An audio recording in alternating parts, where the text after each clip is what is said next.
ওয়ার্দজাহানের খলিফা ওমর রাষ্ট্র পরিচালনা করেন। একটা সিকিউরিটি গার্ড নাই, কোনো বডিগার্ড নাই। দুশ্মনেরা খুঁজে ওমরের এত পাওয়ার কেন, বডিগার্ড কয়জন? কয় একজনও নাই। কথা রে মাইরা ফালানো তো বড় সহজ, কয় অনেক সহজ।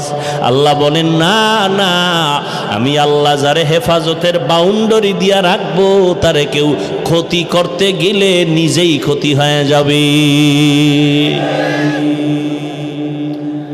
দুশ্মন লাগাইয়া দিল। তদানীন্তন সময়ের রোম সম্রাট কয় ওমরের হত্যা করো। একা পাইলে একাই কোথায় পাও? দেখো খবর নিতে নিতে নিতে নিতে খবর পাইছে খোলা ময়দানে ওমর হাতেরে বালিশ বানায় একা একা ঘুমায়। কয় তরবারি কই? কয় দূরে ফালায়া রাখছে।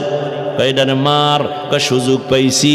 দৌড়াইতেছে আল্লাহর বান্দা, দুশ্মন ওমরের মারার জন্য যায়। ওমর একা ঘুমায়, তরবারি নাই, হাতেরে বালিশ বানাইছে।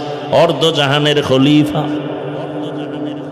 দুশ্মন তরবারি নিয়া একটু আগায় আবার দাঁড়ায় ভয়।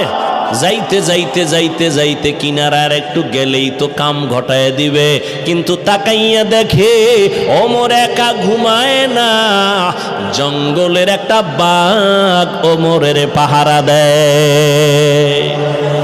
খাকো বাদ আবু আতিশ বন্দা বামানে তু মুর্দা বাহাক জিন্দা। আল্লাহ বলেন আমি রহমতের নবীকে রহমত করে পাঠাইলাম। কয় দুনিয়ার জন্য আর পরকালের জন্য? কয় না, জগৎ সমূহের জন্য। অনেকে তর্জমা করে উভয় জগতের জন্য নবী রহমত, আমি তর্জমা করলাম জগৎ সমূহের জন্য নবী রহমত। উভয় জগতের তর্জমা করলে মনে হয় যেন দুনিয়ার জগৎ পরকালের জগৎ। না, জগৎ তো আরো আছে।